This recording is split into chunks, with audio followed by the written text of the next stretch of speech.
differently life can actually turn out. So now in my mid-40s, I'm divorced. I have 2 kids that are almost out of the house, and I'm on my 2nd career. Maybe, like me, you are looking for the best new place to hang out with friends. Maybe you're looking for financial advice. So am I. But I have a secret for you. LA is one of the best places to reinvent yourself. From the beach to downtown in the mountains and everything in between. Parenting advice?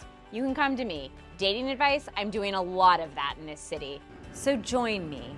I'm Marissa as we traverse this incredible city and intentionally rediscover and create Life 2.0.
Good morning and welcome to Life 2.0 TV. I am your host, Marissa Gold, coming to you from Brentwood, California at Studio Place. And I'm here, as you can see, solo in the studio today. This is, sometimes I start the show with Natasha, sometimes I'm solo. I'm very excited to be here with you this morning. I have an amazing guest. We're going to get a dating project update. We are going to, I'm going to do a book review of a book that I recently read and loved, couldn't put down, and finished it in like less than 36 hours. It was so good. It's the beauty of being able to kind of control my own schedule, that when I really get into something, I can read a lot. So welcome to today's show. Lots of updates, and I'm really excited. We have an amazing guest who is coming in today. His name is Albert Preciado. He is born and raised in California. He is a Mexican American, and he is a self-made multimillionaire. And we're gonna talk to him about his journey, his process, because he hasn't always been a millionaire, and he has definitely had an incredible life, where I would say now he's on probably life like 2.0, 5.0, 10.0. So I'm very excited to have Albert in the studio with us. He'll be joining me in the chair next to me in a little bit, but we're gonna start off with some updates for you. Okay, let's start. So first update, dating project update. We are a little bit over 2 months into this project, and to me going on dates and being on these websites and talking to dating coaches, and I'm still single. That's high level, still single. Now listen, 2 months, it's not a long time, it's okay. And I have been on a lot of dates, and I do feel like they've been much more qualified than prior to this project starting. I do feel that I am talking to a different caliber of men for the most part. When I'm not, it's because I kind of dip my pond back into the like a general pool. And it's been fun, and it is what it is, and dating in LA is what it is, and being on these websites is quite, these apps is quite interesting, and it has continued to be eye-opening for me. I will say this week I actually had 2 dates with 2 different men, both who have been like in my life off and on for about a year. So prior to this project started, they came into my life for different reasons. And we had been talking, and one of them I had actually gone on a few dates with about 10 months ago, and it didn't work at the time. Timing was off. He kind of re-entered my life. We went on another date, probably not going to go anywhere, but nice to see him and to catch up. And then the other one, such an interesting situation where we had been set up by mutual friends about a year ago, and we talked immediately and had a lot in common, and I was really excited about the prospect of meeting him, and then we never met because it was one of those situations where our timing was really off.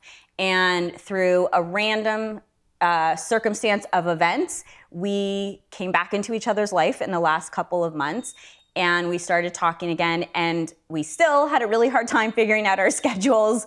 And but we finally did get a date on the calendar. We went out last week, and I will say no fireworks, no sparks, but I had a really good time. And I do think like there could be a friendship there. Friendships can grow into something. You never know. So we're taking it slow.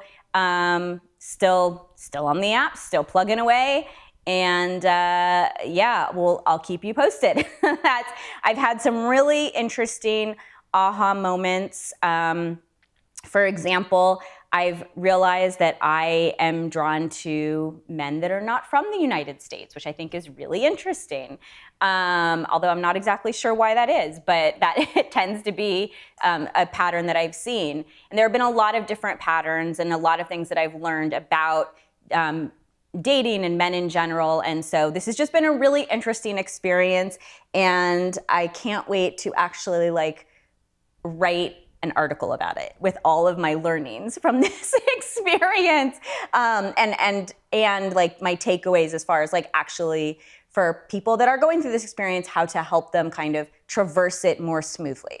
So it's been interesting and it's been fun. It's also been challenging at times and not always fabulous, but it's been good. And I've had some fun dates and some fun meals and met some really interesting people. And it's funny because there definitely have been some people who have said like, this obviously isn't going to work, but let's remain friends. And I'm like, yeah, no, I'm not looking for more friends. And that might be kind of mean. I don't know, but I don't really want or need any more male friends in my life. So that's where I'm at with that. So that's that. As far as the divorce process, we are still in mediation. The one thing I will say that this has been kind of like, very interesting for me, and I wonder if other women go through this, that historically in my marriage, my ex was the person that I went to for advice. We would talk about things. He handled a lot of the finances, most of the finances. And so one of the things that has been really challenging for me in this process is having to make those decisions and go through that and be accountable to myself, for myself, all alone all the time. And it's been really hard, and I want to do it. And I trust myself to make good decisions. And I've talked to some really great advisors, whether they're financial advisors or lawyers, et cetera. But still, I had a person that I trusted to help me make decisions and that I trusted could just make decisions on my behalf. And so that has been something I have really struggled with in this process. And I wonder if there are other women that are like that. And I actually think it would be a great service, I don't know if it exists, it may, where women who are coming out of marriages where they have not been the primary financial decision maker and they really don't know if the decisions that they're making going forward are the right ones, like almost like a consultant for women that would meet with them, not a lawyer. Like I'm not talking lawyer, I'm not talking taking sides, I'm talking purely about here are the different potential packages for you going forward, the different ways to think about money that's coming your way or money that's not available or et cetera. Like if there's that, I just think that would be an incredible consulting service where I could go meet with someone for like, I don't know, a few hours, a few times, and they could really help. And it was someone that I could genuinely trust. They had my best interest at heart because I was paying them. Clearly it would be a service, but it's just interesting because I've looked for that as a service and I haven't been able to find that. So I think that is, if someone's watching or listening or paying attention, that would be something to look into as far as a business goes. There are a lot of like divorce coaches out there. I have actually quite a few women friends in my life that have gone through divorces and now they call themselves divorce coaches or life coaches for women that are going through divorce.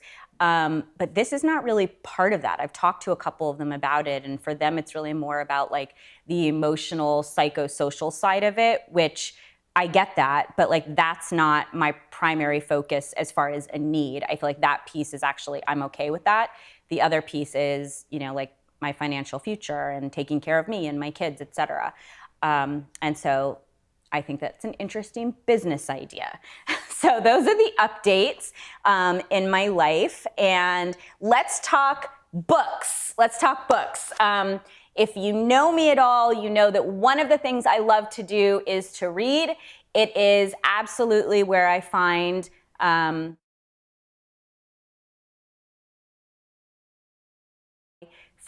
it is self-healing, and I want to share with you a book that I read recently. It came out in March. It was an instantaneous hit on multiple bestseller lists. It is this book. It is called Hello Beautiful by Ann Napolitano. So the reason why we have the book on the screen is because I read on my Kindle. I read everything on my Kindle. So this is my Kindle. My Kindle is like my security blanket. It comes with me everywhere, and at any given time it has like 20 plus books on it, and I read all the time. So I don't actually have a hardcover of this book, but I read this book in less than 36 hours. Hello Beautiful is an incredible love story about families, and it focuses on a religiously observant family growing up in the suburbs of Chicago, Illinois. And there are 4 sisters born into this family.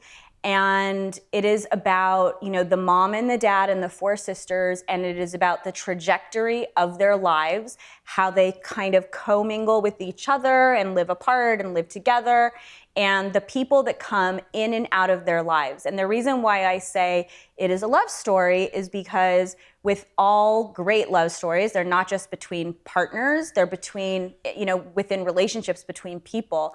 And this story follows very closely the lives of these 4 sisters and how the choices that they make for themselves affect their sisters. And they start off incredibly close, an incredibly tight-knit family, and they have certain beliefs about each other and about themselves based on what I think is so interesting about it is as children, we all have certain beliefs about the family that we grow up in. And as we become older and we become adults and we start seeing things for what they really are and what they might be, we at that point are able to make decisions that differ from how we felt as a child, and they evolve from how we felt as a child, and they continue to evolve. And so that's what this book is really about. It's beautifully written. It is, it focuses on really kind of like 1 or 2 of the sisters' journeys as the central figures in the book. However, all of the supporting characters are equally interwoven. Their stories are equally entertaining, enlightening, thoughtful. These are characters that you can really jump into the story with, and I was so drawn in, I couldn't put it down. I loved it so much. I don't have sisters. I always wanted sisters, but I have 2 daughters, and the entire time I was reading it, I was thinking about their relationship to each other and their relationship to me and my ex-husband, and how all of these relationships would evolve over the next, 5, 10, 20, 30 years. And I just really loved this book, and I would encourage anyone who likes character-driven, long story arc processes it takes place, as I said, in the suburbs of Chicago and New York. And so it was really fun. Not obviously, but I've been to both of those cities. And so it was fun. I love reading books about places where I've been because, it's just fun to kind of hear how the author brings those locations to life. I very much believe that locations in a book are another character in the book, or they can be, depends on how the author writes about them. And in this case, both Chicago, the neighborhood that the family where they grew up, and then in New York, as they all became really like central figures, if you will, in the story. So again, if you are someone who's like, this book came out in March, it's relatively brand new. But it has already hit all of the bestseller lists. If you are someone who is interested in reading about, complex, interesting, loving, empathic characters who are genuinely flawed, right? Genuinely flawed, like we all are genuinely flawed. This is a great book for you. And I think you will take away so much from it. And one of the things that I took away, I always like to say like one of the biggest things I took away from this book was this idea that when someone leaves your life, someone else comes into it. And I don't want to say much more because I feel that will genuinely ruin some of the major plot lines, but I will say that Ann Napolitano brought that idea to life via her characters, and that when we have events in our life where someone is taken from us, or they leave, or they are unfortunately gone too soon, we have other things that happen that come into our life, not necessarily in place of, but to add to a multi-layered existence. And so I really loved this book, and I genuinely hope that this is something that you will check out, because I would say that for so far in 23, this is my favorite book so far. And I've read a bunch. I've read a bunch of books, but so far this is absolutely my favorite one of the year. And because I just recently read it and finished it, I get to start a new book. So the question is, what book am I going into next? I have 5 or 6 that are waiting to be read on my Kindle. So I call this a new book day, and I get very excited when I get to go into a new book. So I'm gonna go into a new book today. I'm gonna actually, later on, I'm gonna reread the synopsis of the different books, and I will pick a book and we will head into a new book this evening. What? Okay. Oh, and we're back? Oh, we're still here. Oh, look. So the book, if you're interested in getting it, you can check it out below me in the Amazon carousel. It is available, obviously, via Amazon, because we are on Amazon. Amazon sells basically everything. I have yet to have something that I want or need, and it is not being sold by Amazon. So there have been very few times where that has happened. So anyways, so check it out. You can, in the carousel, but I believe, is it in the #1 spot on the carousel? Oh, there we go. There we go. There it is, right down below. You can check it out. It's such a good book. I absolutely love it. I actually don't know, I should have done this research. I don't know if this was Ann Napolitano's debut novel or if she's written other novels. I need to look, because one of the things that I do find is that when I find an author that I love and I read a book as quickly as I read this one, I typically will then go, even when I have other books waiting on my Kindle, I typically will then go and get another book written by the same author and read that book. So I'm super excited about this book. I'm excited to share it. And I hope that you will read it. And if you do, you can send me comments. You can DM me on Instagram at life2.0_TV. We can talk about it. Maybe in the coming weeks, we'll start a book club. Wouldn't that be fun? Where we read a book and then a month later we come together and talk about it. I think that would be really fun. So I also just started, I have to share, oh, Andy, I didn't prep this, and I apologize, I didn't prep this. There is a TV show that I just started watching. I think it's called, now I'm gonna have to look it up. It's on Paramount Plus, and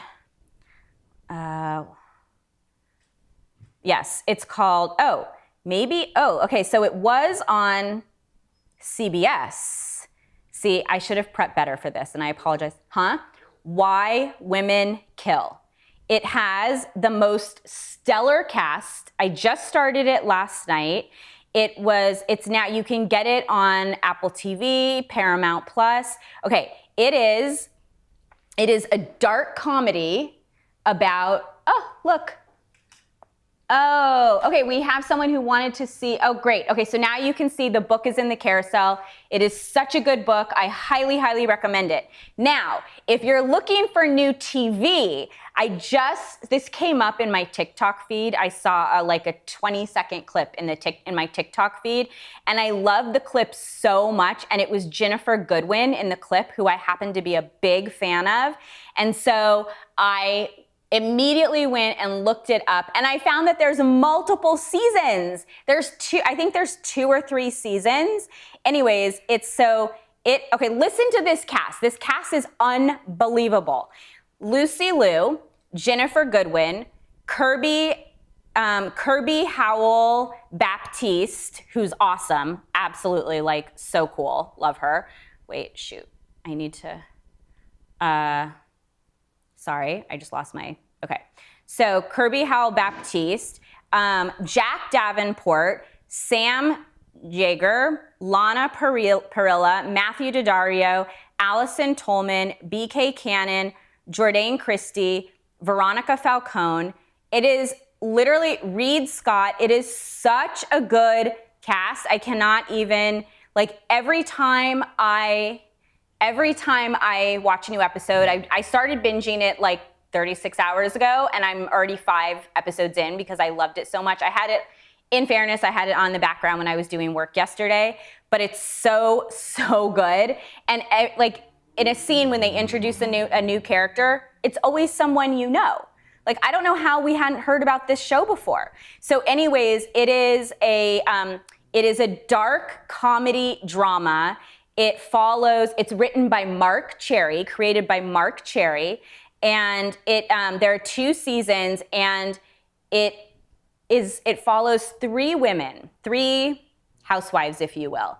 One from the 60s, one from the 80s, and one from 2019. And they all live in their time periods in the same mansion in Pasadena.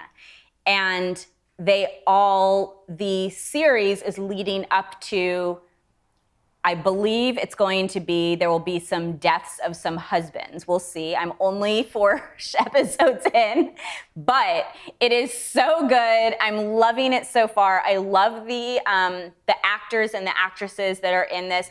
The characters that they're portraying are so fun and real, and the relationships that they're portraying are so multi-layered and interesting. And so you can, as I said, you can stream this on Apple TV or Paramount Plus.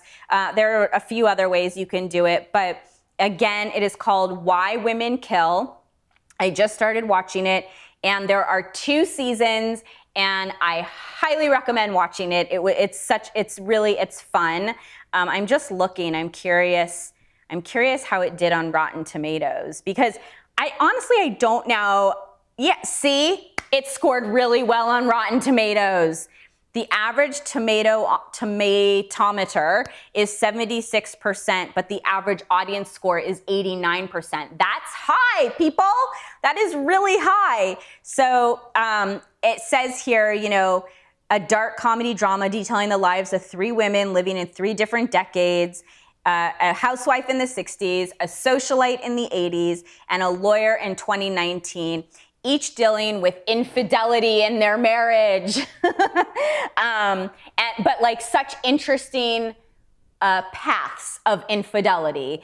And as I said, it was created by Mark Cherry, who, we know and love. Mark Cherry, he has done, he was the writer and producer for Golden Girls, and he has done so many things since then. He's he's like a prolific writer, director. And so Mark Cherry is behind this. Oh, there we go. Why Women Kill. And it's so, so good. Look at those 3 women. The 3 leading women are amazing. They are so good in their roles. I absolutely love them. They portray their characters with perfection. And the show, Mark Cherry has done such a good job of telling the men's story and telling the women's story. And now, like, that's how it's set up in the beginning. And now, like, they're meshing, they're coming together. And so that has been really, really fun. And I'm very excited to keep watching it. And what I love is I have multiple shows ahead of me. Like, I have a lot of watching, and each one is like 45 minutes, and so that's awesome. And yeah, it's a really fun show. So those are the media things that I'm getting into. Also, Andy, did you hear about Harry Belafonte? He passed. Isn't that sad? It's sad. Harry Belafonte. It's sad. Anyways, I heard that news this morning, and I thought to myself, God, I feel like as I'm getting older, I'm going to start hearing more and more people that I grew up with, that were the people that I listened to and, was entertained by and heard, was exposed to because of my parents or my grandparents. And I just am so, it's kind of astonishing that that's the case. So, and we have our guests in the house. I'm very excited. They just got here. So that's the news. That's the update on what's going on in Marissa's Life 2.0, and that's what is happening. That's my favorite book that I've read recently. That's the TV that I've watched recently. Movies, nothing good. I haven't seen anything good.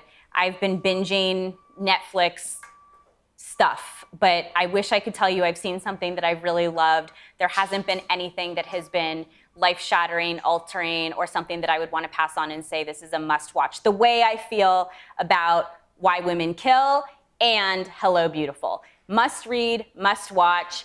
Definitely check them both out. As I've said to you before, when I find something that I love, I will pass it on to you, and I will never share anything with you that I don't love, because I'm all about giving you the authentic experience.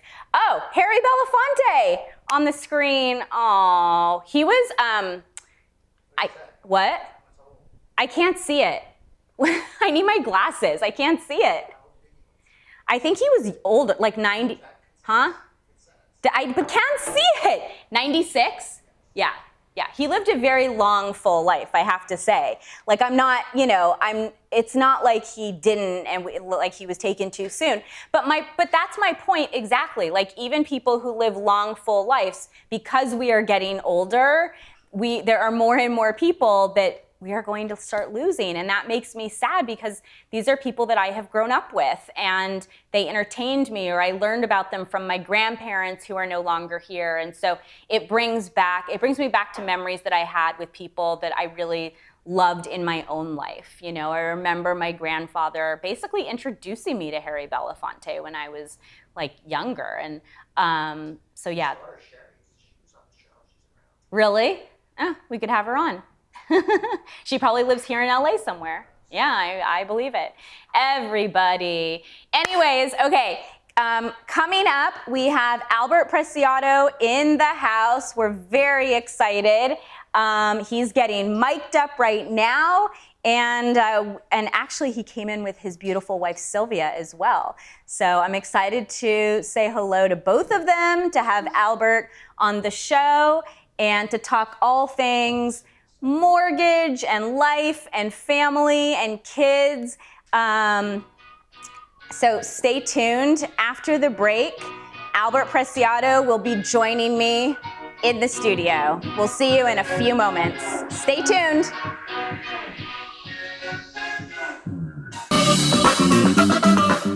So here is our Jackery. Unbox it. You want to get it charged up. You use this fantastic charger over here. This is the output over there, and it has an extra cable like this, with the ability to charge it in your car. So that is really cool. So we have it all charged up. It has here, you can press on the display. You can see now that it is not drawing any power, it is not bringing in any power, and it is 99% charged, which is cool. So as you want to use all your separate things, you can turn on the little lights, and it will show you, as you can see there, that now you can draw power out of them, or you can turn them off, just like you would at home. If you want to leave something plugged in but not having it draw power, there you can turn it off.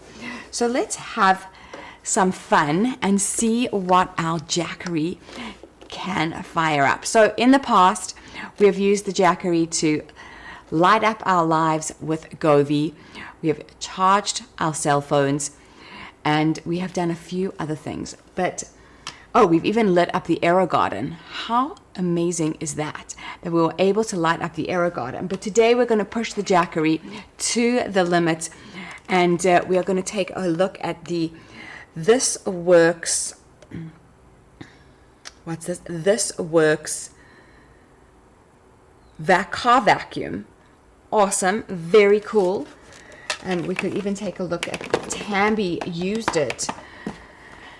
And how amazing is this? Oh my goodness. You can just keep on going and going and going. You can get into every little nook and cranny in your car with all of this. How awesome. So this is what we're going to do. We're going to stick it into our Jackery. Let's do it this way so you guys can see what I'm doing.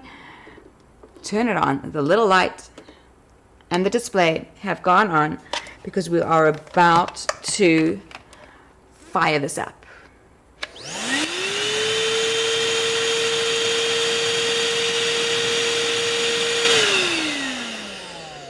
Thank you, Mr. Jackery. There we go. That is cool. So let's see what else we can fire up today. That is just so cool. You see, powerful vacuum, Jackery fired it up. Let's have a look at some of the other things that we can fire up today.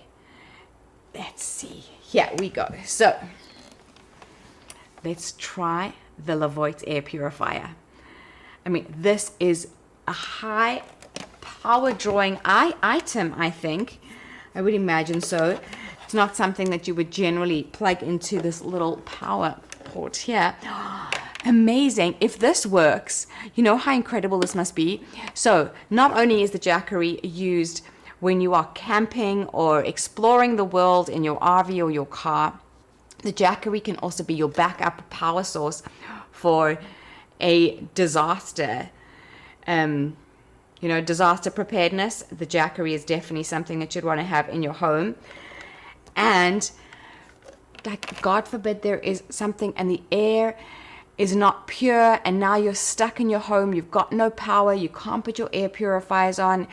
If there's a huge amount of dust in the air, or if there's a big, like we are in California, there could be a huge earthquake, will bring up a lot of dust, but you obviously want to still keep your lungs protected. Let's see if the Jackery not only will give us power, but will also save lives. So plug it in over here. We'll turn it on. And you can see, let's actually put this up a little bit because you'll be able to see. Welcome back to Life 2.0. We are coming to you live from Brentwood in Los Angeles, California, and Studio Place. I am here. I am joined by the one and the only Albert Preciado. Albert, you have an incredible story, and I'm really excited to get into it. You are a founder, speaker, industry leader, self-made multimillionaire, CEO of The Mortgage Guys, which we're going to talk about, Ambiance Realty, Driven Enterprises, and Conquer Escrow. Right. You're also a dad, Yeah. a husband, a son, 3 girls, 2-month-old, 3 and 6, that in and of itself could be like a 1 hour interview, like how you manage like all of the parenting with everything else. Yeah. But thank you so much for being here. I really appreciate it. Thank you for having me. Yeah, you have an incredible story, and I cannot wait to jump in and hear about it, and I have so many questions for you. But this show, and I don't know if you know anything about me or this show, but this show is really all about how as human beings, we live kind of like multiple lives. Mm-hmm. And often what we think we're gonna be doing when we're in our teens and 20s is not where we end up when we're in our 30s, 40s, 50s, and so on. Right. And so the first question that I ask every single person who sits with me here in this chair is, thinking back to the Albert Preciado in your late teens and 20s, are you doing now what you thought you would be doing then? I never thought I would be this wealthy, like just point blank, because I knew I wanted to be rich, but I wanted to be a millionaire. Okay. I always wanted just to be a millionaire. Yeah. But I never thought I was going to be this wealthy. Okay. And I say it in a humble way because like I grew up from nothing. I came from drug dealing area, shootings, wetback, ESL student, special ed student. Like my Spanish was my first language, so I never thought I was going to be where I am right now, this young. But I did want to be a millionaire. I always had a dream to be a millionaire. Okay. But I was going the wrong direction. I got into drugs. I got into excessive drinking. So I could have been dead, and I should be dead. But it's like a miracle, really, that I'm here. Yeah. So I want to ask you about that, because I did some research. I always like researching my guests a little bit before they come on, and I watched some videos, and I saw you say kind of over and over, like 2008 was like when you really like had a, hit like rock bottom, and you were living in your car. But I also saw that there was some other interviews and videos where you said what you just said, which is you grew up, you're from Echo Park, right? And you grew up very much in an environment where, in your own words, you should not have lived. Yeah. So I want to talk to you a little bit about that and how you pulled yourself up and out of that before we get into the last 20 years, 15 years. Yeah, well, growing up in Echo Park is a lot nicer now. So Echo Park now is like nice. It's like multi-million-dollar homes. It's been gentrified, completely re-gentrified. Yeah. But it's not the Echo Park that people know now. Yeah, no, I know, because I'm from here too. So I know. Yeah. So I know all this area, but I used to drive through Sunset. Yeah. And I always used to dream, like, I like, wow, those homes, because I used to drive by Bel Air. Okay. And then the big gate, the East Gate and all that. Yeah. So I used to see that gate, and I always used to think, like, man, who lives there? Like, how does it get, what does it take to get there, and how do I get there? Okay. So it was just a wild dream. But back then in Echo Park, it was like bad. I turned 40 2 weeks ago. So I turned 40. Birthday. Thank you. So I turned 40. Okay. But for 33 years ago, it was really bad in Echo Park. Yeah. So I remember every other week we had shootings. So I remember my mom would just tell me like agachate. Agachate means duck. Because we would go under the sofa and just kind of lay. That way no bullets would hit us. Right. So that's how it was. That is so and then my dad would always park behind, there's an alley to go inside our parking. Yeah. And then sometimes he would get into fights, and I would just go in the back seat and I would watch him fight. But to me it was exciting. It was like a thrill, because I never thought my dad was going to lose. Because as kids, we always believe in our parents. Yeah. And I didn't know, if I didn't know that evil people existed, that somebody could pull out a knife or a gun. So I just thought my dad was just fighting. When did you have that realization that evil people existed in this world? Do you remember? It's very recent, it's very recent. Yeah, like 2 years ago. So interesting. 2 years ago. So they broke into our house in Beverly Hills, and that's why we moved out of there. I didn't know that. Yeah, four robbers, ski masks, and they invaded my space when I was in New York. Oh, so they went in there, broke in. That happened to me also, so I know how traumatizing that can be, and I am so sorry. So guns, they had a backpack, I don't know what else they had. My dad was gonna be home, but he left like that night. If he would have stayed there, something would have happened to him. For sure, thank God he wasn't there. And then my dog was there, but my dog, he did his best just protecting the house. He was barking, he was going crazy. Yeah. But he scared them off, because they probably would have stole more things. So they took my safe, they took a Richard Mille Mexico watch, It was 8 out of 30 made. Wow. It costed me $300,000, and it was worth about $500,000 at the time. And then they took 40 grand that we had Did cash. you ever get anything back? Nothing back. Nothing back. Well, I did the reports, the police, nothing back. Yeah. And California laws are a little bit bad. A lot bad. So that happened. They're a lot bad. And I realized that evil people existed. Yeah. And I was mad because I lost $500,000. But I'm like, you know what? Life is the most important. Money you could replace, material things you could replace. Yeah. But then it happened to me 8 months later, where they attacked me in front of my office, gunpoint again. No. They pointed a gun here, they pointed a gun Albert. here, and they took my Patek Philippe 5890, which is another $500,000 watch. Okay. And it's the first time that I had a gun pointed on my chest and then on the side. must have been so And scary. Sil was pregnant, and we didn't know she was pregnant. So I could have died, and I would have never met my daughter, Callie. That's Yeah. 2 months, yeah. That is So that's when I realized absolutely that. Wild. That is so crazy. that Yeah, that and I'm talking happened about to you. really evil people, because there's people Did that they have ever backs. find those people? No, Nothing. doesn't happen. So that's why now I'm super careful. I was gonna say, do you feel? I'm curious. Do you feel like you were targeted at all? Yes, and I never said this publicly, but I think it was somebody that used to work for me, Okay. or somebody that was working for me at the current time. Interesting. Because they felt like turned an me in. insight. Yeah, I mean I'm like 99% sure. Yeah. It doesn't happen. They knew my moves. They knew where I was. Yeah. So now it sucks, but now. Me and my family, Yeah. we have to be unpredictable. So we have to never let anybody know where we are. your schedule, we need your security. We have routine, yeah. security. Yeah. We moved to a gated community. So now it's just that. Like I never let anybody know when I'm getting to the office, when I'm leaving. It's Yeah. always like very secretive. Yeah. It's so crappy that it has Yeah. to be that way. Yeah. I know. I had that a similar feeling. I felt like mine was an inside job as well, actually. Yeah. And it was really like such a grotesque Yeah, feeling yeah. to feel that like someone had taken advantage. But you know what I learned? That as you go up in levels and you become more wealthy and more successful and you create more relationships, people that were close to you year 1, year 2, year 3, year 4, year 5, they start developing this jealousy that becomes envy, then becomes hatred. And then it's crazy. They attack you, and then later on they become fans. And later on, like 5 years, 10 years later, there are those people that used to say, I used to know him, I used to know her, I used to be in their private jet, I used to go to their house. Yeah. When they could have just grown with you Yeah. and not became that person. Like me, when somebody's down and they're about to go out and they're about to die, they're going out of business, their wife left them, their husband left them, and or whatever, they're down and out, I don't kick those people and beat them up. Right. I wish them the best, and I'm like, okay, dude, you're down, get better. Who instilled that in you? Where does that come from? I think it's maturity. Like I said, I turned 40, and it's different. You know, I feel like I'm in my prime. I feel like I have the maturity that I always looked for. Like I have real success now. So I don't have anything to prove. I think my track record, 10 years in business as a business owner, and 10 years prior to that in the industry working for another owner, I'm 20 years in my industry.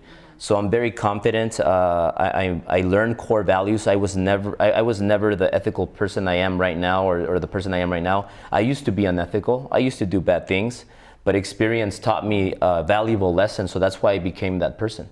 That's so interesting that you are willing to admit that you were unethical and that you did bad things. Yeah, you know, 100%. There are very few people that hold themselves to that standard where they can actually say, yeah, I wasn't the person that I could have or wanted to be, Yeah. but now I am. What do you think? I know you said age, but do you think that there was anything that happened in your life that made you really start to understand that you needed to turn things around? Well, the biggest event that happened to me is one day I was out and I stayed in a hotel and I was doing cocaine. And I did an 8-ball was like Breakfast. chill, like keeping it chill. And so sometimes I would get 2 8-balls. And I remember that night, like I was just having drinks and doing cocaine all night and partying and you know, and then that morning I didn't sleep all night. So that morning I thought I was good. And they said, well, I'm ready to go home. And it was like 6:30, 7 in the morning in Manhattan Beach. And I said, I'm gonna go home. And I drove and I fell asleep briefly and I hit a car in the corner. And at that point I had 3 DUIs. Wow. 2 DUIs on paper, Yeah. and 1 wet reckless. So the wet reckless, that was the third. It was like a little tactic to make it not count as a third DUI from the lawyer. Okay. Because it would have been a felony. I would have been in jail, in prison. So I had those 2 DUIs and a wet reckless. Yeah. So I drove and I hit the car. Obviously, I'm super messed up, right? Yeah. And then the cop gets there, Okay. and I'm like 7 a.m. And this is gonna be my 4th. Like I'm dead. I was thinking like I'm gonna be in prison for 10 years, 20 years. When was this? This was in 2009. Okay. Around there. I could be up by a year or 2. Okay. But it was around there. Okay. 2009. Okay. And that happened, and I'm like, man, what am I gonna do now? And because I saw the cop pulled over, and it's 7 a.m. So long story short, they let me go, and I didn't even have insurance. I didn't have. Did they do a breathalyzer? I didn't have a license. Anything? Nothing. Nothing. What happened? Nothing. How did that happen? I think it was a gift from God, and the cop, I guess he figured it's 7 a.m. in Manhattan Beach. Like what? This guy's not. There's no way. And I guess I did. It was like good cocaine that had sobered me up. And I look fresh, Okay. so the cop left, and they just said, "You guys figure it out." Okay. The guy was like, "Well," the guy that I hit, he was like, "Well, it was a Nissan Murano. That's a car, right? Yeah, Nissan. yeah, It was a Nissan Murano. Murano. Murano. Yeah, I'll never forget that car. Murango's the casino. Yeah. So Nissan Murano. Yeah. I'm not that familiar with Nissans, but Nissan Altima is the one I know because my wife used to drive that car. Yeah. But the Nissan Murano, I hit it. I'll never forget that car. I hit the bumper on the side, and You're so so lucky the it guy, wasn't more. yeah, the guy comes out, and he tells me, well, you know what? Let me see your insurance and all that. I said, no. You know what? I got it. Just tell me how much it is, and I'll fix it. Like I'll pay it. Let's not go through insurance. I don't want to put it on my insurance. Yeah. I'll pay it. Okay. Here's my number. Yeah. Here's my license. I didn't have a license, but I had my the one that it was suspended because of my DUIs. But I still had it. Right. So I showed him, and I'm like, yeah, you could call me, whatever. He got my plates, and he said, and then he got an estimate. He tells me it's $7,000. At that point, I was barely getting my feet up from 2008 when I lost everything and became homeless. Yeah. So a year and a half into it, I have $7,000 saved from my commissions that I was barely getting back on my feet. Yeah. My credit's shot because of 2008. Right. So I had to give him all my $7,000 that I had in my bank account for his car to go and for it to go away. Right. And that day I learned a valuable lesson. I said, I'm never gonna do drugs again. I'm never gonna get like this again. Interesting. That's so interesting. And was that the turning point? Have you done drugs since then? No. I mean, no. Edibles here? No drugs. Like I'll be honest. Yeah. I've tasted a few hits of weed. Yeah.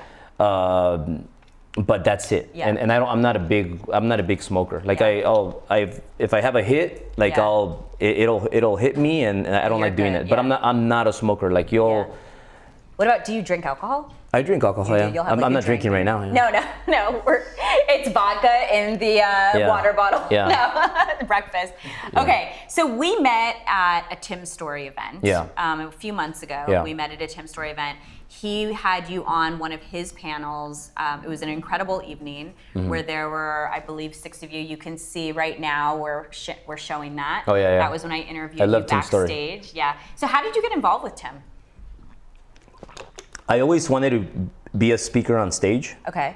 And my Look, you're doing it right there. You're a speaker on stage. So that day was actually, I spoke in 3 different events. That was my 3rd one. So I remember was you exhausted. telling me that. Yeah. You didn't look exhausted. I was but super exhausted. Yeah. And the thing is that I had a huge bad accent. So Spanish was my first language, and I went to school and I learned English just trial and error and just with people making fun of me.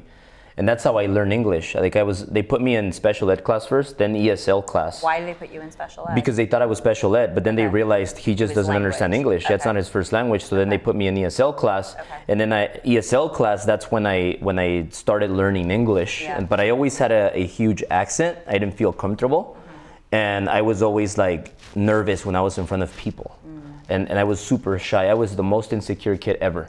Like I couldn't get laid in high school if my life depended on it. I You was know like, what is so funny? Like, that is literally the gauge for men, like, if they were, like, nerdy or not in high school, and, like, if they were able to have gotten laid in high school. Yeah. Like, every guy I talk to, yeah. like, this comes up. It's so interesting to me. Women don't say that. They're not like, oh, I was cool because I was, like, you know, with a lot of guys in high school. It's not a thing. It works. It's different, yeah. Okay, yeah. sorry, go on. But you know, I grew, and when I got out of high school, I went to college a little bit. College taught me how to drink, and how to get laid finally, and then Life lessons. yes, that's the two valuable lessons I learned in college, and then I dropped out.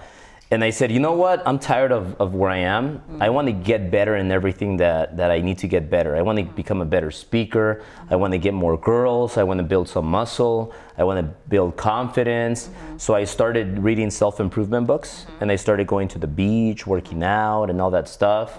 And then that led me to get to that next step. And remind me of the question, because I lost track right here. Oh, now I forgot it. Because you asked me. Oh, speaking. Oh yeah, right. Tim's story. Yeah. So Tim's I story. learned. I got better, more confident, right? Yeah. And then I moved on. And when I lost everything in 2008, Yeah. I went back to my good habits, because Okay. 2008 I lost everything because of my bad habits, the drugs and girls and all that partying. Yeah. But when I lost everything, I started reading again. Okay. And I came up with a book from Grant Cardone called "Sell to Survive." And I read that book, and then I fell in love, and I said, man, I like this guy's energy. Like, I want to meet this guy. And I started, and he used to talk about the Grove, and I'm like, well, I'm right here. Yeah. He used to talk about Hollywood Hills. Oh, I'm right here. Sunset Plaza, I'm right here. So I would just drive around, and at that time I was really broke.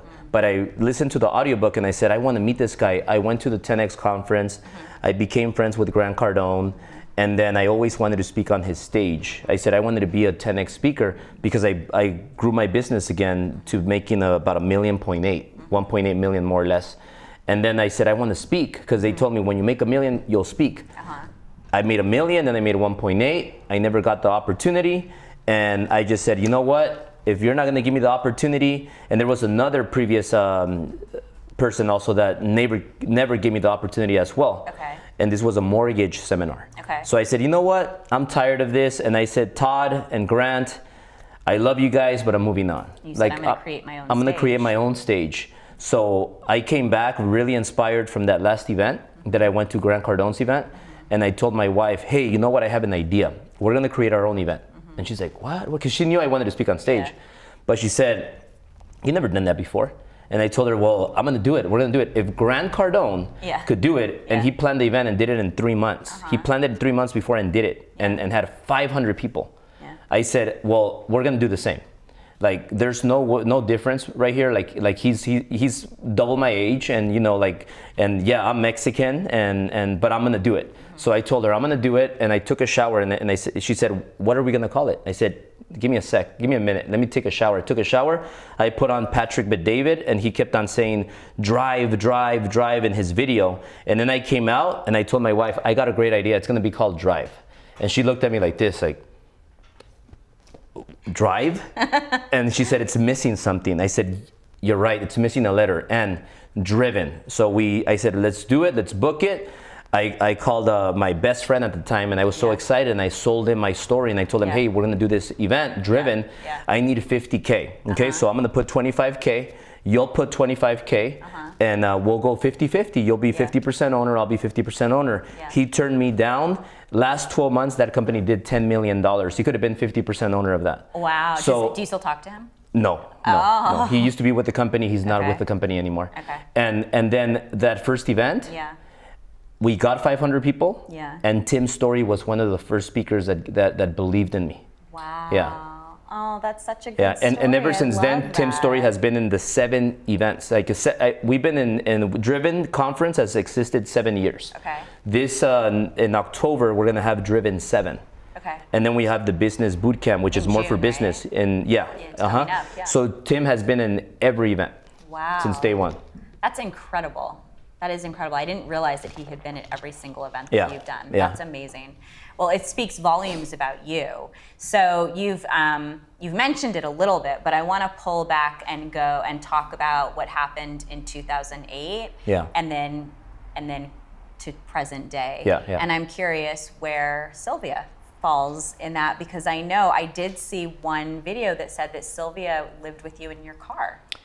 Yeah, so in 2008, I was going out with, like I used to be bad. Like I used to, because I was making money. And 2006, 2005, I got into real estate. Okay. And then 2006, I got my license. And I started doing mortgages and real estate. And in the first 12 months, I made $260,000.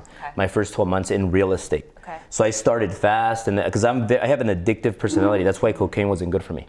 So when I decide to work, I work hard. When I decide I'm not gonna drink, I don't drink a drop. Right. When I say I'm gonna work out, I work out 3 times a day. Yeah. Like I have an addictive You're an personality. all or nothing. Yes. Okay. Yeah. So in Good to know. 2008, I lost everything because I used to go out with a girl. She used to stay in my house, and I needed to kick her out in the morning because I had another girl coming in the morning, and the girl wouldn't leave. And I got very good at faking my leaves. So what I mean by that is I used to tell the girl, hey, I got an appointment, I got to go to the office, you know what, I'm going to take a shower. And I would take a quick shower because I didn't want her to take my watch or something because she was in the bed, right? Yeah. So I would take a quick shower, come out, and get ready, get dressed up, and okay, I gotta go, let's go. She'd leave. She would leave. You drive around I would the make corner. go around a few times, make sure that it was safe, get then back go in the home. house, and then open the door. Next girl came over. We had watched the movie, cuddled in bed. Then I would get rid of her because I had another girl coming for lunchtime. Oh my And then God. and then the girl from lunchtime needed to get rid of her because another girl was coming to go out in the night. Wait, I have to stop you for a Yeah. second. Where were you meeting these women? Because I used to go out Monday through Sunday. Okay. So every night I would collect digits. Okay. Yeah. And you would just like bring them, like just different women all the time? I mean, I would have, because I would were go to you the club. worried at all about getting a disease? A little bit, yeah. But fortunately I didn't, and now I have 3 beautiful kids. Yeah, I was gonna say you're good now, but yeah. Okay. Because like dating in LA. I'm telling you, I wasn't the most ethical person. No, I was all or nothing. Yeah, no, I get it. Okay, so go on. So you'd literally be with like 2 to 4 different women in like a 24-hour window. Yeah, pretty much. Pretty much. But I mean, I think my record was 3. I don't think I did 4 in a day. I actually did 3 dates in a 24-hour window. So, I mean, I didn't sleep with all of them, or cuddle with all of them. There's a difference. But I did do 3 dates at once in a 24-hour window. That was interesting. I was exhausted. Yeah. How do you do that? And I wasn't like that all the time. Yeah, I went through a spurt. Yeah. So that spurt, I think it 2008 motivated me to do that because we were going out of business. Yeah. And the recession was here, Yeah. and I'm like, you know what? I got I got my last pennies here. Yeah. I'm gonna go all out, and I'm gonna enjoy life because if Yeah. I die, Yeah. I want to make sure that I did everything that I wanted to do. So I was partying like a rock star, and I was just living life, Okay. and that didn't help. Yeah. 2008 got to the worst part. I lost everything. And then one of those girls that I was kind of that she wasn't always in the rotation because I had like a rotation of 5, like the top 5. Okay. And still was in that rotation of the top 5. Okay. But I didn't realize that she was the one. So that's crazy. when I lost everything, because I used to be so careless that I used to text 20 girls at the same time on a Friday night. Hey, what are you doing tonight? That way to see like who it's a numbers game. Yeah, totally. It's totally numbers. So I didn't realize quantity. that some of them had the iMessage, or I don't know what it was called at the time, but some of them would see all the numbers and the messages. Oh my God, you didn't text them individually? No, group message. Time is money. Time is money. So I wanted to get out quick. Oh my God. Okay. So I mean that happened in 2008. Yeah. Boom, lost everything. I already had my car repossessed, my Mercedes S550. Yeah. I had my 2 homes foreclosed, and I was just homeless. So I remember that day I called. I was thinking like, man, because you never know what you have until you lose it. Totally. So I was thinking that So if I can have just one of those girls, which one would it be? And I said it's Sil. So then I think I texted her, called her, and I told her, hey, can you pick me up? This happened. You know what? I don't have any electricity. Yeah. No light. It's cold. I live in the mountains in Sierra Madre. It's very cold in the mountains. And she picked me up. and then we picked up my Ford Explorer, which was the only car I had left. Okay. It was in my parents' house, and then I was so embarrassed I didn't want to go to my parents' house and tell them, you guys were right. Real estate wasn't the best decision. I lost everything. I'm coming back to your house. So I was so embarrassed. So I just got the Ford Explorer, and I told Sil, well, we're gonna stay here. We're gonna sleep here. We're gonna sneak into gyms to work out and shower. And then I have my laptop and my iPhone that I still have. And a Starbucks. We're gonna use it to work and still get business. We'll get a few deals. Once we get the deals, we'll get out of this hole. So it lasted 2 months where we just used to park in random areas and sleep. But I'm telling you, it wasn't rock bottom because it was not as bad as it sounds. Okay. Like the Ford Explorers or something about them, but they make it, they're the best cars for sex. Like the way they design them, they're perfectly made for, I think the designer of the Ford Explorer created the car for that. And if you're a little bit bigger or taller, like you need a Suburban or an Expedition.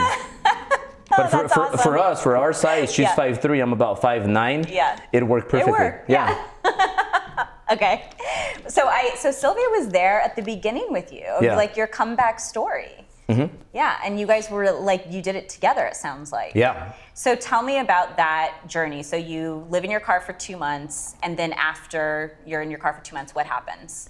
So once we get out of the car, I remember that Did you move in with your parents at that point? At one point, like after those 2 months, we started staying sometimes in my parents' house and sometimes in her parents' house. Okay. So we would go to La Puente at her mom's house and we would sleep in the sofa. Okay. We would go to my parents' house, sleep in the sofa. Okay. We got back on our feet and then eventually, pretty quick, we moved into a 1-bedroom apartment in West Hollywood. Okay. Because a mentor of mine told me that if you want to... Look what Andy put up. What? The car. Because if you want to, yeah, that's a nice car. Mine was actually like grayish, like grayish, beige. So there was a grayish beige car like that got a lot of action from Albert and Sylvia. Yeah. They make the seats are just designed nicely so you can put your feet up and all that.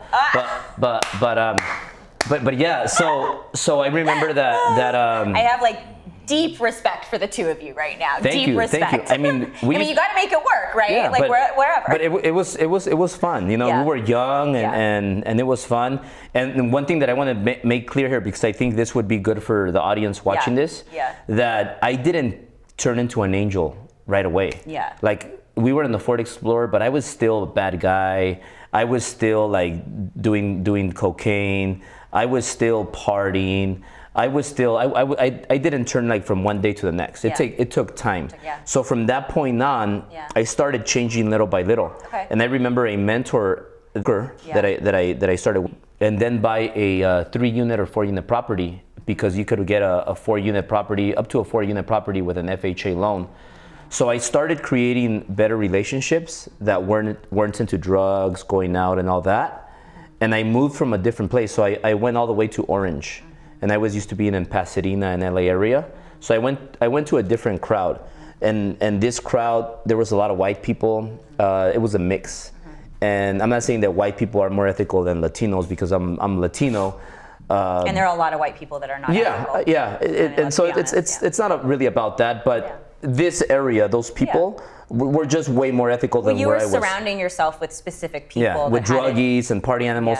These people were a little bit older, a little bit, different. So I started getting into better habits, and little by little, I started getting like 1% better every day. I remember I always said, if I could be 1% better today than yesterday, I'm gonna make a gain. I'm not gonna change like from black to white. I love that. If you can be 1% better today so than until yesterday. this day, every day I want to get 1% better. If I can be 1% better today than yesterday, so that happened, and people see the success, the overnight success. It's not an overnight success. It's a 10-year overnight success. Okay, so that I just have to say, that has been my biggest lesson doing this show, that almost everybody says, anyone who is successful says, there is no such thing as an overnight success. Yeah. An overnight success is 10 years in the making. Yeah. Almost everybody says that. Yeah, exactly. Guess how many years my oldest company is in business today? Are you talking about Mortgage Guys? Mortgage. So Mortgage Guys has been 10 years active in business. I've been through lawsuits. I've been through IRS audits. I've been through Department of Real Estate audits. I've been through new company escrow audits. I've been through everything you can imagine. So I've been through betrayals. Like there's people in the company that are not part of the company anymore that are very ungrateful. So when you start a company, you got to think about that. You think about, loyalty. Some of those people you think are loyal from year 1, year 2, they don't show you their true colors till year 5. Some of these people, I bought them Rolexes, Chanel bags, more Rolexes, took them on the private jet. And then you saw their true colors at some point. Later on, I noticed, wait, I thought we were homies. I thought we were like family. And then you find out, damn, you know what? No matter what you do for these people, they don't appreciate it. They're in it for themselves. Yeah, a private jet costs $100,000 round trip minimum because it depends. If we go to the Virgin Islands, it's $140K. Yeah. So you're gonna take me next time, right? I will for sure. I will for sure. But my point is that these people, and then you pay for their hotels. Oh, I know. You take them to the Ritz-Carlton in the Virgin Islands, Puerto Rico. And then it's about what else can you do for them? Yeah. Right. But they're not. Their gratitude is not there. Yeah, and you know why? It's because you become the average of the 5 people you spend the most time with. So if these people are around these other 5 toxic people, they're gonna get contaminated, and then they're gonna be like, oh, this and this and this and that. Wait, do you realize how I changed your life? Like from when you joined the company, you were almost bankrupt. You were broke. I got you to where you are now. Okay.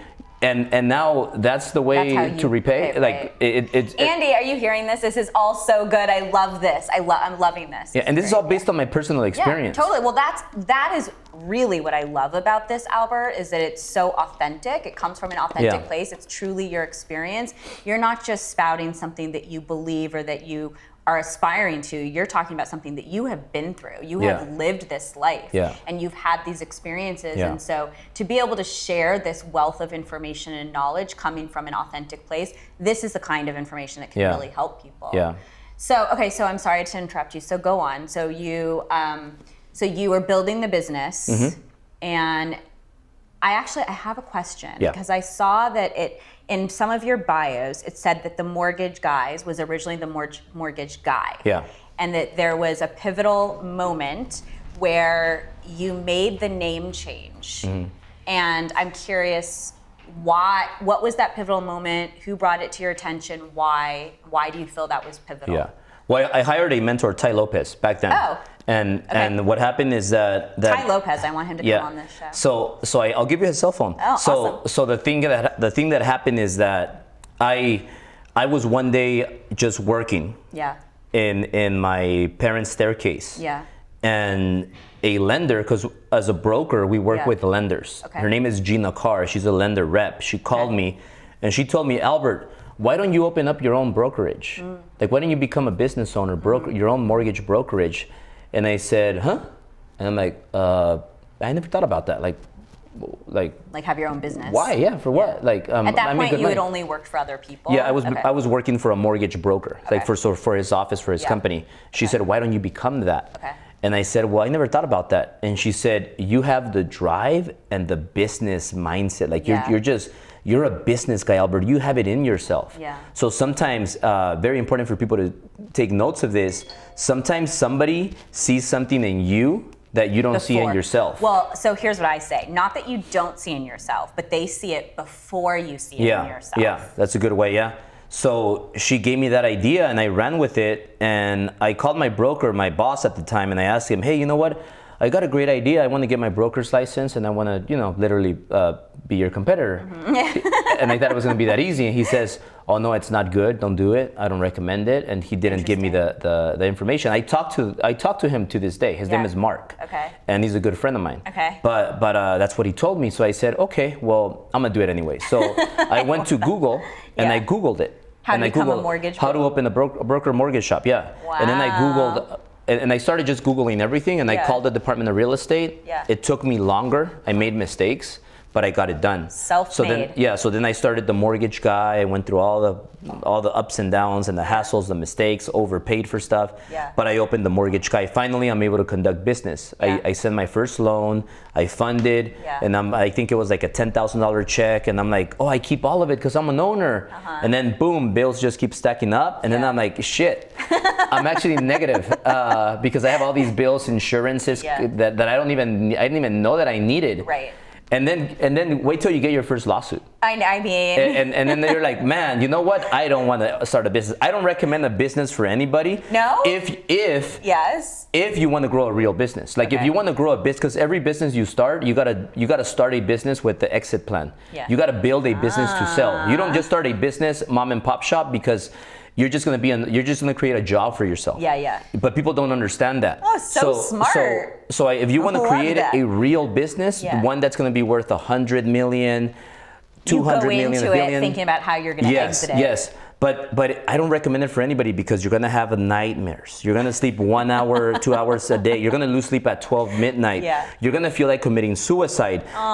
It's gonna hurt. It's gonna be the most painful experience of your life. You're gonna regret it. You're gonna remember me in your nightmares. It's gonna be like deadly. So I don't recommend it for anybody unless you're willing to pay that price to make it big. That's how I see it. Yeah. So that's what happened. So it's been a roller coaster. I was going out of business like every week, every other week, like it got to a point where Fridays I'm like, I would go to my office on Saturdays hoping that I would get a check, a broker check, so that I could deposit it so that all the payments went through. Yeah. And I would go on Saturday because the mail, sometimes you get late checks or the mail comes in on Saturday. Yeah. But I would just deposit it because I know, okay, by the time it clears Monday, this check clears also. Yeah. So it got bad, and then she was pregnant, and I'm like, what the heck am I doing? So TMG, the mortgage guy, was created because once I started the business, I realized it's not that easy to recruit people and grow it. Yeah. Who wants to work for you? Nobody. So I said, well, how am I going to get their attention? So I had like 30 grand in my bank account, 39,000. And I had no more, like I tried everything. Okay. And I was going out of business. The money was just going down. Yeah. And I told Sil, I got to come up with something. Like I need something to get me attention. Yeah. Like, how do these people become so rich on social media? They get a lot of attention. Yeah. Kim Kardashian, how did she do it? She realized, I got a nice butt. She's a marketing machine. Yeah, I got a nice butt, and then she taught that to her sisters. Now all of them have nice butts, and all of them are billionaires now. Right. So that's how they got attention. Yeah. I ran into a little commercial or ad, 67 steps, Tai Lopez, and I'm like, what is this guy doing? I click on it, I bought it, and then I see a video. I'm here in my garage.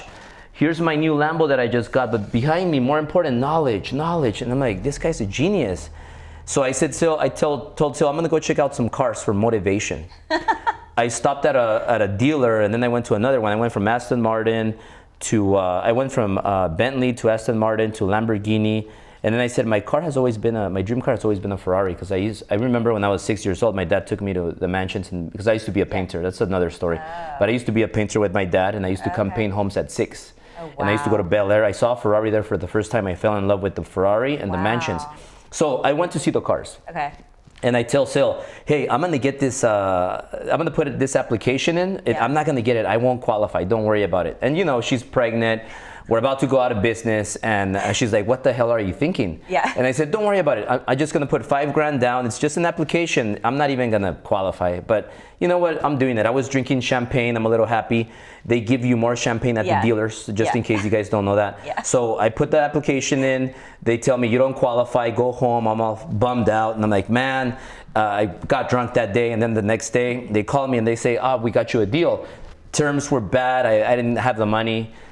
I said, nah, it doesn't work for me. They call me back 2 days later, they say, hey, we got you a deal, 39 grand down, your payment's $2,100 a month. We got you this pre-owned 458 Italia Ferrari. It's a 2011 with 8,000 miles. I'll never forget that. 7,500 miles actually. Okay. And I got the car.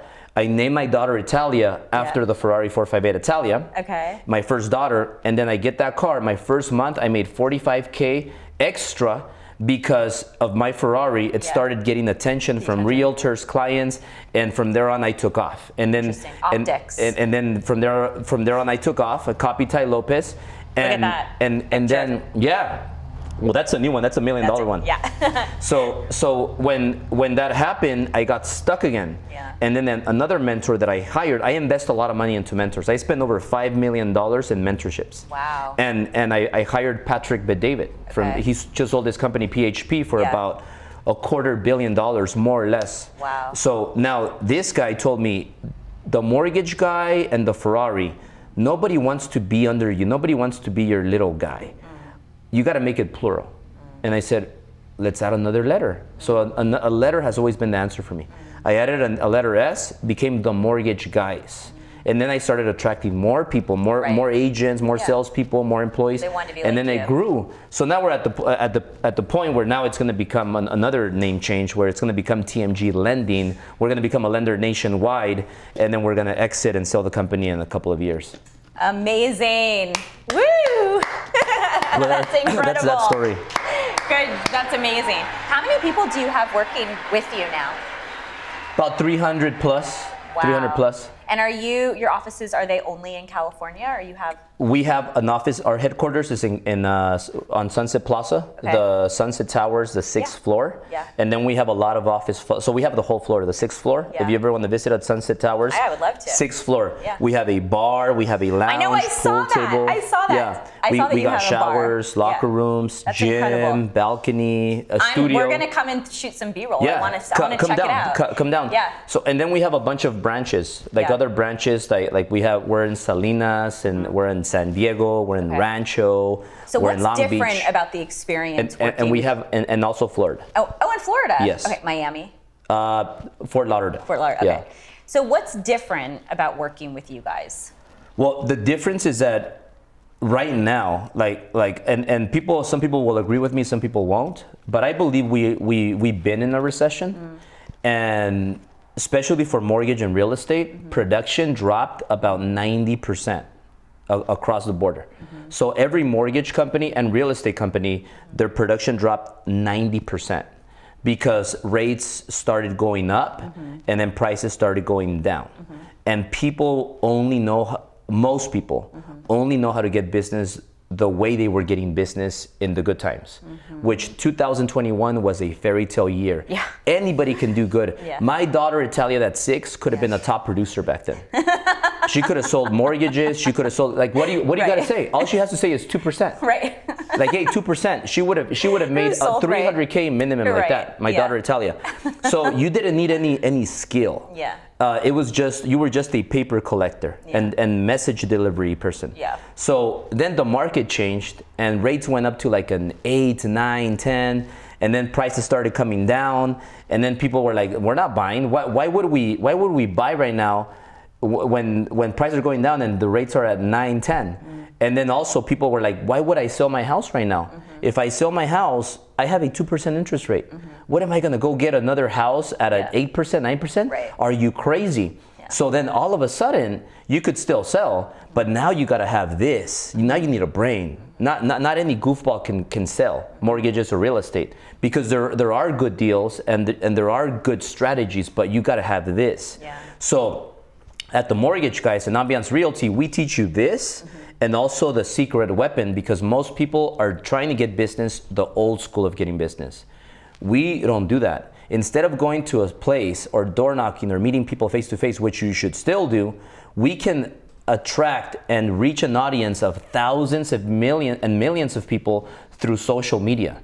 We became social media gurus in mortgage and real estate. We created our brand for the companies, and that attracts a lot. Like, people come to us, people talk about us, like we are creating the boom in real estate and mortgage, and we're all young, a lot of energy, the culture. Think about the Chicago Bulls when Jordan was playing, the Lakers when Kobe was playing. That's what we are in mortgage and real estate, and we don't have any competition. The only competition is ourselves.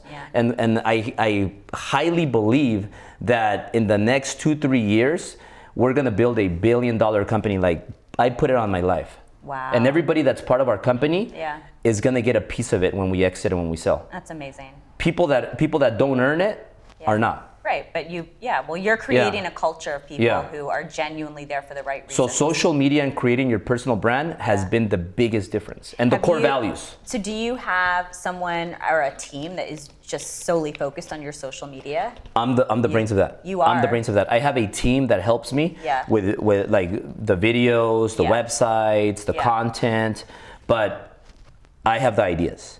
It's like I'll share with you a story. Yeah. There's a lot of people, a lot of videographers that I've had. Mm-hmm. They were like, you know what? I made Albert. Like I was the social media guy.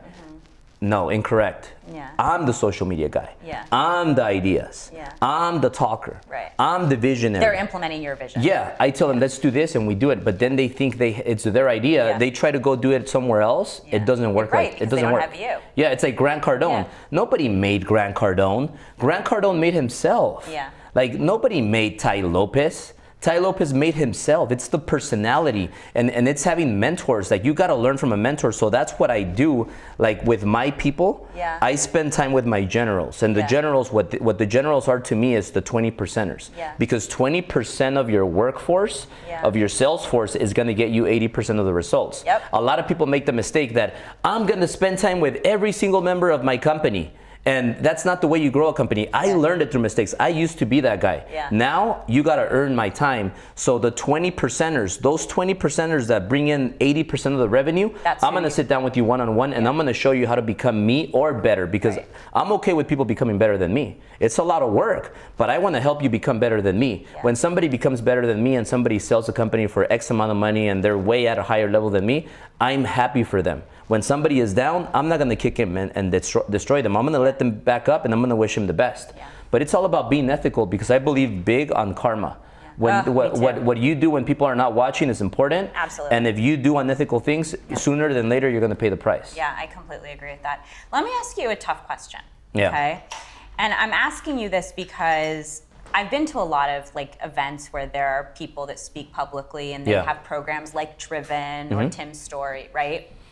And I sometimes wonder, because you just said, you made a really interesting comment. You Yeah. said, no one made Grant Cardone, no one Yeah. made Tai Lopez, no one made me.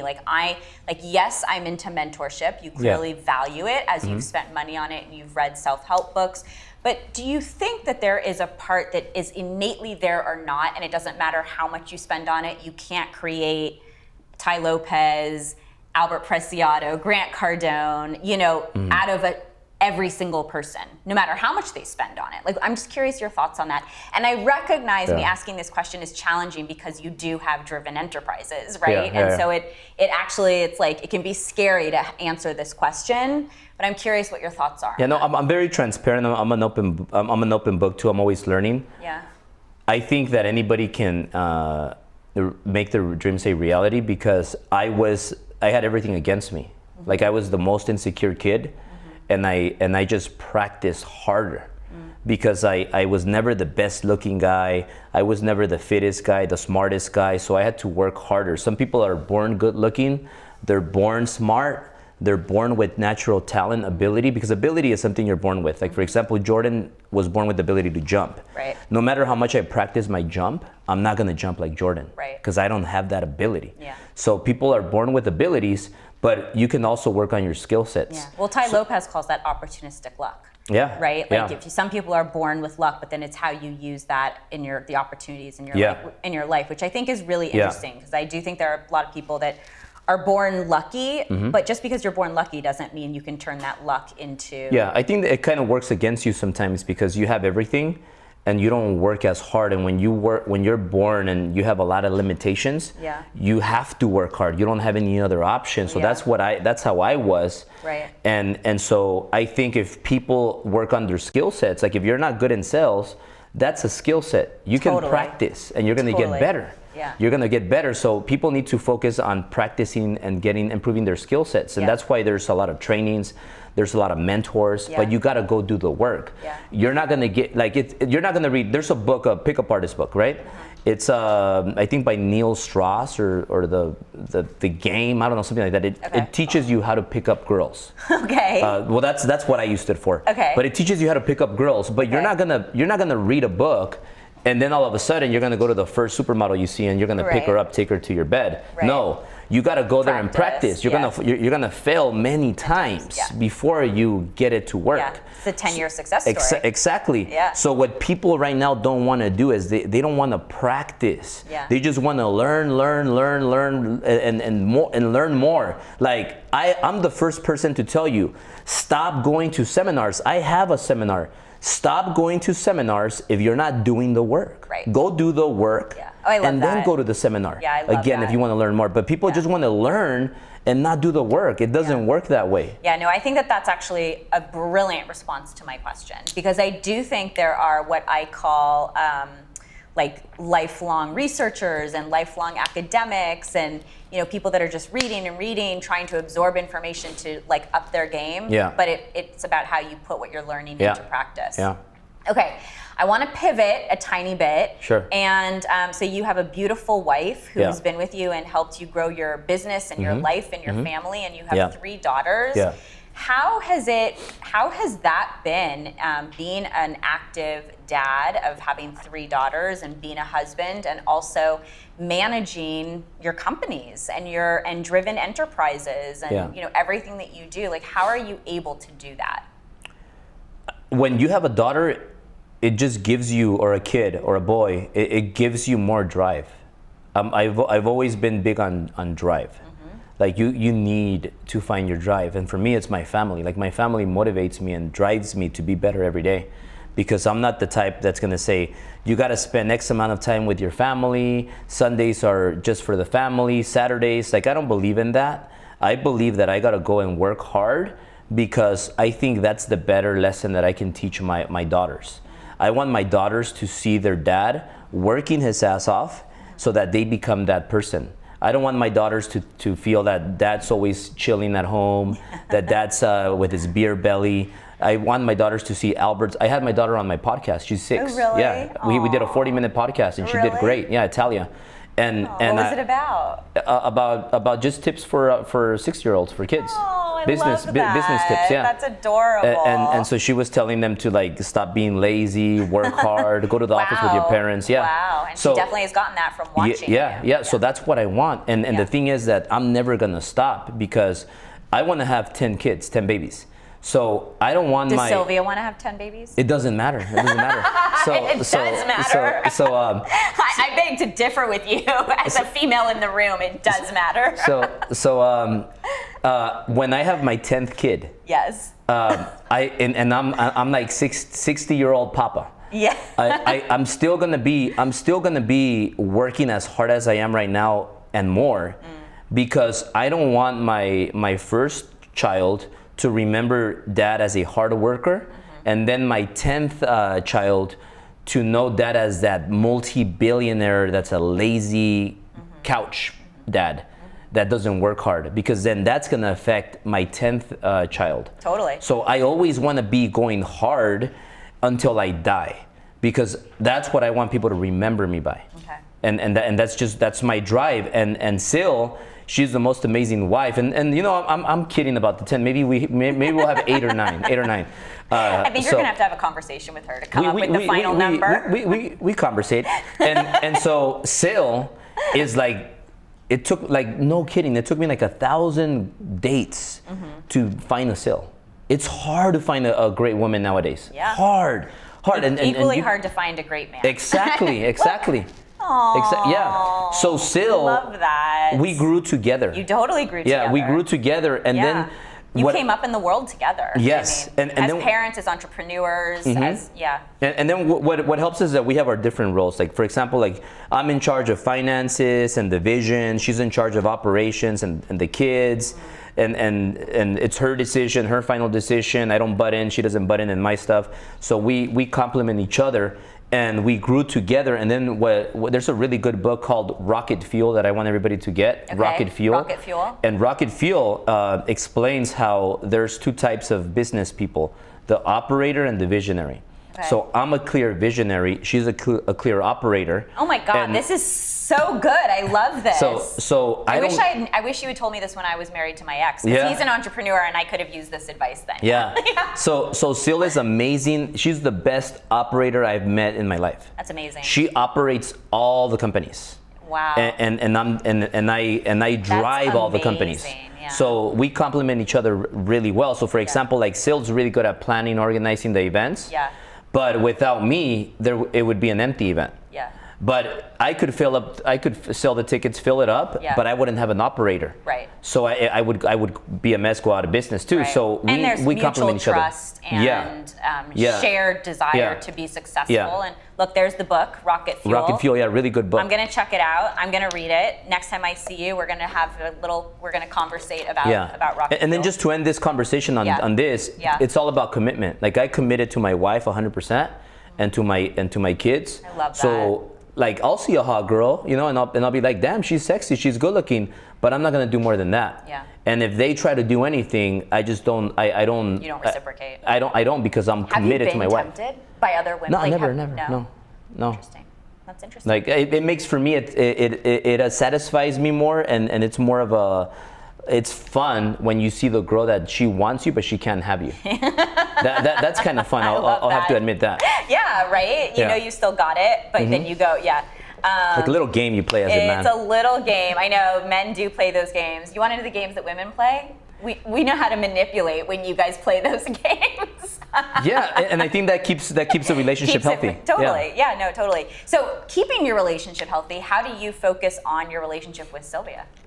We have a relationship improvement every week, dinner. Okay. So we go to dinner and like she'll tell me the things that she doesn't like about me, and I tell her the things I don't like about her. So do you also tell each other things you do like, or do you focus on the things you don't like?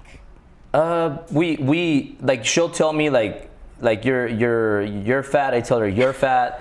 And then she says like you're slacking off. You're slacking off a bit. You're not working like you used to. Okay. And then after that, the key is don't drink until after you go over all the bad things. Yeah. Get them out of the way, and then the compliments come like you drink, and then you after the date, you get a nice little massage, and then you have a little romantic night. Yes, nice. I love that. And you do this weekly? Weekly, and I'm not 3 young kids. That's incredible. That we have help. We have help. No, I know, but still. And we don't. And sometimes we'll miss a week. Yeah. And we're not perfect. Yeah. But we try to do it every single week. Yes. I love that.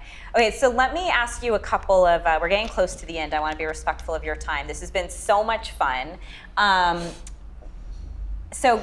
Talking about business, going back to business for a moment or two, since you are in the real estate and mortgage and business, and there's a lot of attention paid to that, and a lot of people believe in owning real estate as a means of holding your money, right? Yes. Where do you think these days, with the interest rates the way they are and the real estate company the way that it's going, like where do you think people should be investing their money right now?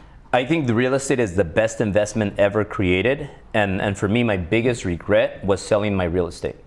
I had to sell all my real estate because I was going out of business every month. And every quarter I was like selling a property. We accumulated 18 properties. We sold them all. Wow. Because we needed the money. Those 18 properties made us $2 million. Wow. And those $2 million we needed to survive in business. So that's why when people want to grow a company, it's going to take a lot of millions of dollars cash, liquid reserves to go through the ups and downs. Because when the ups are good, people overspend. And then you don't count on the down. So we had to sell all our real estate. That real estate that made us $2 million 5 years ago could have made us $10 million today. So real estate is the best investment, and that's my biggest regret. But at the same time, it saved me, and it allowed us to grow the company. Last year, we did $30 million in revenue with all our companies combined. And we're 100% owners. We raised and started all these companies, founded the companies from zero with just our hard-earned money, me and her, with nothing, no business acumen. We just did it, and we made all the mistakes. So now what brings us joy is helping people, other new entrepreneurs, not make the same mistakes that we did. You could make the little mistakes, but we don't want you to make those $1 million mistakes that could put anybody out of business or more. People get heart attacks. People die. Like business is like the army. You can get killed any day, but it's the most rewarding also. So when we started I lost the Mortgage. What? the mortgage. I said, what would you recommend people be investing their money in today? Real estate. My bad about that. So real estate is the best investment because real estate has 5 key benefits. 5 key benefits. Yeah. So for example, stocks, Yeah. crypto, I get it. I'm not an expert in that. They're good for some people, but you can leverage. Like you can go and buy stock and finance it. Real estate, you could leverage. You could buy a property 100% financed. You could finance you could put 3.5% down, 10% down, 5% down, 20% down, but you could leverage. The majority is going to be finance. Then the tax benefits you get tax benefits. You also, if you buy multi-units or even a single family, if you rent it, that can offset the mortgage, or you could make good money every month. The fourth is the principal. You pay down your principal every month. So every month you're paying down your principal. Right. So there's just a ton of benefits that you get from real estate. And the fifth and most important one is appreciation. You buy a property, and at least for us, every 5 years, our property doubled in value. Wow. So we bought it 5 years later, it was worth double what we paid for. Wow. And you could go back decades or centuries. Real estate has always went like that. Does Yeah. it have little dips, recessions? Yes, but then it goes like that. Goes back up. It's always going up. You'll never find a house for $85,000 in Burbank I know. like they were in the 1990s. I know, it's crazy. So now they're worth millions. Yeah. So that's why real estate, I think, is by far the best investment ever. Okay, good to know. Last question. Don't play me off yet. Last question. What do you want your daughters to know? I want my daughters to remember me as a legend, as somebody that changed the world, changed billions of lives, somebody that, because we're here today, we're not guaranteed tomorrow to be here. And you know, I have close family members that have passed away recently, and when somebody dies, they'll remember you a year from now. 2 years from now, they'll remember you a little bit. 3 years, 4 years, they won't remember you at all. And that happens. Wives that say, I love my husband. 6 months later, they're with another dude, you know? I do. And there's also like all these people like, oh, my daddy or this great person, they're dead. Yeah. What happened? Why has nobody forgotten Abraham Lincoln, George Washington, people like that, Martin Luther King? Those people left a legacy. Yeah. So I know that, hey, it's not about the money. Like how farther can I go from flying on a Gulfstream private jet, living in Bel Air, having the businesses, having everything materialistic, and a healthy family and everything. Like we live a perfect life. But now it's not about that. Like it's not fulfilling anymore to the point where it was. I got here, it is fulfilling seeing my daughters super healthy and beautiful and growing. But I want them to remember when they're 60, 80 years old. Damn, you know what? My dad is right there up there with Martin Luther King, George Washington, Abraham Lincoln. That is my purpose right now in life. Wow. Yeah. That is a true purpose. And I wish you lots of luck. And an ESL kid that used to be called a dumbass that came from nothing. Yeah. Like if I'm able to do those things, that means anybody can do it. Yeah. Well, you've worked incredibly hard, and you deserve what has come your way. Albert, I cannot thank you enough for being here. This has been enlightening on so many levels. I've loved getting to know you even more. I hope you'll come back. I want to come and check out the mortgage guys. Come down. We're gonna hang out. I want to see you and really like get a first look at it. Thank you so much for being with me today. Albert, take a look at this camera over here and let people know where they can find you. Just Google me, Albert Preciado. You'll find me there. I like Instagram, but Albert Preciado, just Google me and you'll find me. Thank you. Awesome. Whatever you do, wherever you go, always live your best life 2.0. Have a great day. Bye.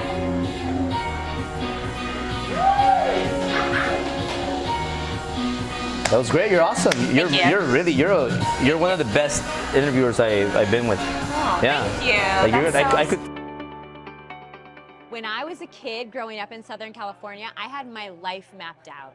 I knew what I wanted to do, where I wanted to go, and how I was going to get there. But what no one tells you is how mysteriously and differently life can actually turn out. So now, in my mid-40s, I'm divorced. I have 2 kids that are almost out of the house, and I'm on my 2nd career.